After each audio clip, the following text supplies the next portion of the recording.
So first of all, a little bit of background I think would be helpful for you. We have currently this year 340 students, and that number is up from last year, which we're very happy about, very proud to see our enrollment growing. We're a kindergarten through 8th grade elementary school. And you'll note up here that I said that it varies from week to week. Literally, week to week, our enrollment goes up and down a little bit. And the reason for that is because our families some of them are in dire circumstances.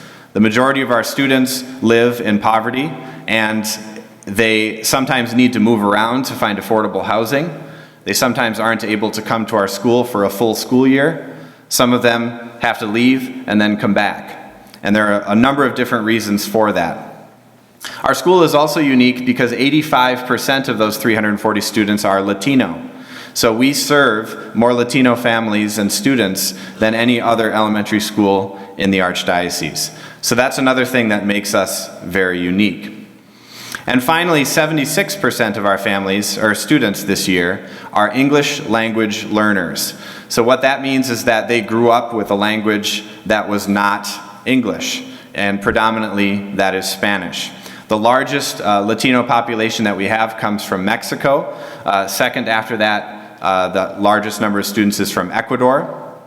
And the third most populous nation that our students hail from is Ethiopia. So that kind of threw you a curveball there. But we have many different languages that are spoken by our students. Most of the time it's Spanish, but other languages as well. And we pride ourselves on being three things, and these three things are written into our mission statement. The first is that we are bilingual. And I won't go into great detail about that, but what this means is that in our lower grades, in kindergarten and in first grade, the students spend half of their day in English language classes and half of their day in Spanish language classes.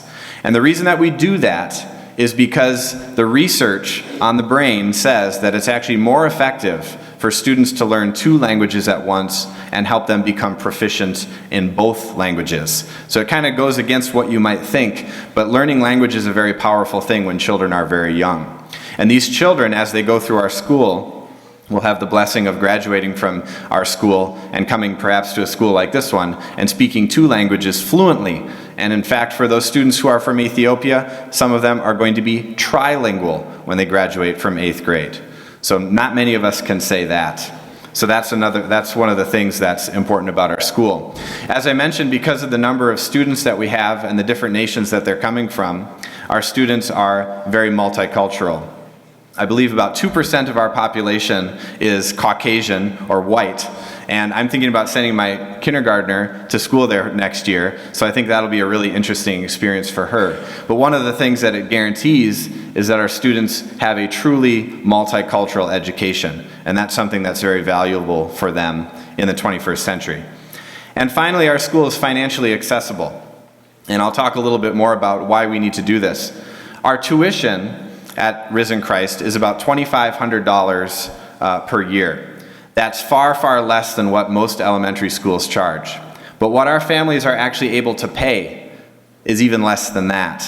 The average student at our school pays $750 per year to go to school. I think the tuition here is $20,000, something like that. And I know there's assistance available here as well. But we have to provide a tremendous amount of financial assistance to our families so that they can attend our school. And even only, quote unquote, $750 is difficult for many of them in order to attend our school. So we raise a lot of money. We rely on a lot of outside help from organizations like St. Thomas Academy to help our families and to help our students. And we'll talk about that in just a moment. 15%. 15% is the percentage of people in the United States who live in poverty. And that number has gone up in recent years. And it's a bit shocking, but that number actually goes up even higher when you break it down by ethnic group. In America, less than 10% of whites live in poverty, 12% of Asians, 27% of Hispanics, and 28% of blacks live in poverty. So we're talking about serious, serious numbers. Millions and millions and millions of people. And I consider us at Risen Christ blessed to be able to serve a very small number by comparison of those students. But this is the situation that all of you are going into and all of us live in currently in the United States. We're a nation of great prosperity, but we also have quite a few, many millions of people in our nation that struggle mightily day to day to make ends meet. And the other thing to consider is that the poverty line, the bar, let's say, is actually set very, very low. If you're making over $12,000 or more as a single person, you are not considered to be living in poverty. If you are a family of 4, in order to be considered living in poverty, you have to make less than $24,250 a year. Again, that's about the tuition here at St. Thomas Academy. So these are not large numbers. And I think it's sobering when we look at the statistics, and 15% of our people in our nation are living below one of these numbers, and the bar is actually quite low. Now, another thing, even though families may not be living in poverty, there is a large number of students and children in Minnesota here that have food insecurity. And this is what your program here in the senior classes, the Touch of Grace program, is helping us to make better. Food insecurity is when families do not have reliable access to a sufficient quantity of affordable, nutritious food. For all of us here, it's very easy for us to have nutritious, affordable food. We can open up the refrigerator and there's a lot of stuff in it, most likely. A lot of our families that we serve at Risen Christ don't have that luxury. They are food insecure, and they may not even fit into the guidelines of poverty, but you can still be above the poverty line and still have food insecurity. And this is an issue that many of our families face. Now, one of the things that schools do, and I won't go too inside baseball here, but one of the things that schools do in order to get funding from the federal government and the state government and things like that, they look at what they consider to be a better indicator of poverty. And a better indicator of poverty is to look at the number of students that qualify for what's called free and reduced lunch. Now, the numbers for this are much higher, which is actually good because it means that more families and more students can get a free lunch at our school. And because our numbers are so high at Risen Christ, every single kid that comes to our school gets free lunch and a free breakfast every morning. And the number of kids that show up early to our school to have the free breakfast is growing and growing and growing every single year because they do not have a steady source of food in their homes. So, at Risen Christ, the number of our students that qualify for this benefit of a free or reduced price lunch is 96%. There are a few other schools, maybe only one actually, that's above 90%. I believe this year ours is the highest number. So we serve more students living in poverty than any other elementary school in the Archdiocese. Now, of course, as I mentioned, we are more than just a school. We do not only provide an education in the faith and an education in academics, but we also provide a number of other resources for our families to assist them. We have a program called Eat, Exercise, and Educate, which provides cooking classes for our families in the evenings. It provides an opportunity for students to come in early before school and do an exercise program in the morning. We have regular donations that come from local businesses. We have a bakery that delivers bread to our school every Monday morning. We have Genio, the people that make have the turkeys that many of us will have at Thanksgiving, delivering something like 50 turkeys to us when it gets closer to that holiday. So we have a lot of support from outside organizations. As I mentioned, we have free lunch and breakfast. And we also have a program called the Friday Food Backpack Program.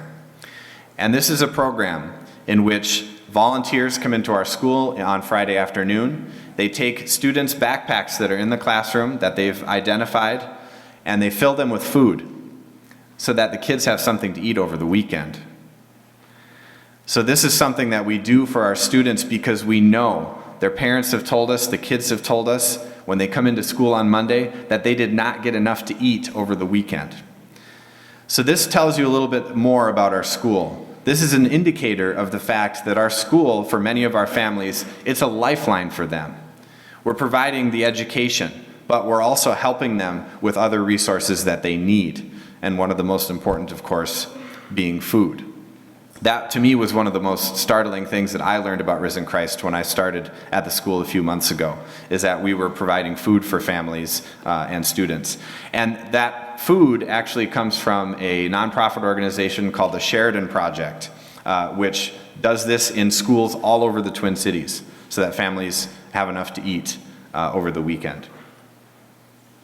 Now, our families, they need support when it comes to the holidays. We have a program that connects our families with resources at Christmas time, and then the senior classes here are involved in the Touch of Grace program, which many of you probably know about. But the students here are going to help provide a Thanksgiving meal, and probably a little bit more than that, to 26 of our families. So the impact of that is huge. Because a family is not just one person. We're talking at least two people. Some of our parents and adults have several children going to our school. So really what we're talking about is something like probably 75 people that the two senior classes here at St. Thomas Academy are going to help to feed. But even if you're not in that class that's working on collecting that food, there are other things that you can do. So I thought I'd just highlight a few of those, because this is a big problem and it feels overwhelming. But it's one of those things, it sounds really cliche, but if everybody pitches in a little bit, even if you're not in one of those senior classes that's collecting food for our families, there are a lot of things that you can do to help. First of all, I would encourage you, even though you may not have a regular job, although many of you probably do, I would encourage you to start now making it doesn't have to be huge, it could be a small, regular donation to charity. Become one of those sustaining members of some nonprofit that deals with food, that helps provide food to people in need. One of the things that I do that my mom learned, and my brother, who you know, I believe also does, keep some food in your car. If you're ever in the city, if you're ever in Minneapolis or St. Paul, and sometimes you come off the interstate, I see this in my neighborhood, I live in St. Paul, I come off the interstate and there are people with signs that are standing on the corner. You don't have to give them money. But if you have some food in your car, I just keep some in the center console. I keep some Cliff Bars in there. It's a good source of protein. I just roll down the window, hand them a Cliff Bar or two. Sometimes if they have children, I'll give them a few. But that's a very simple thing that all of us can do. Third, this all connects, of course, to Catholic social teaching. And hopefully you've been learning about that. I'm sure you have in your theology classes here. But Catholic social teaching tells us that we need to keep a special place in our hearts for the poor. All right, this is essentially, I consider it a mandate. This is something that we must do. We hear Pope Francis talk about this all the time. All right, you need to be able to do something to help, even if it's only something small. And then finally, the concept of cultural proficiency. At Risen Christ, we, I think, have done an excellent job of meeting the needs of our family in a way that is respectful of their situation. None of us can know all the details of what these families are experiencing. Some of the students in the senior class will hear a little bit about some of the individual families that they are helping through this donation program. But we never know exactly all the things that a family is experiencing. It's food insecurity, sometimes it's homelessness, it's all sorts of issues that most of us here can only imagine. We can't imagine. They're incredibly difficult circumstances that many of these families are coming from. So it's important to always maintain a respect for these people. It's important, even as we are helping them, to keep in mind that they are a part of God's creation as well, and we all need to help each other. We're all in this together, and those are some of the things that we value at Risen Christ School. So finally, I just want to thank everybody here at St. Thomas Academy for helping us out, for helping our families who are in many cases, dire situations. Everybody from the administration to the faculty who are promoting these programs, and to all of you, the students, who are going to help provide for Thanksgiving meals for 26 families from Risen Christ School. So thank you once again, and thanks for letting me be here today.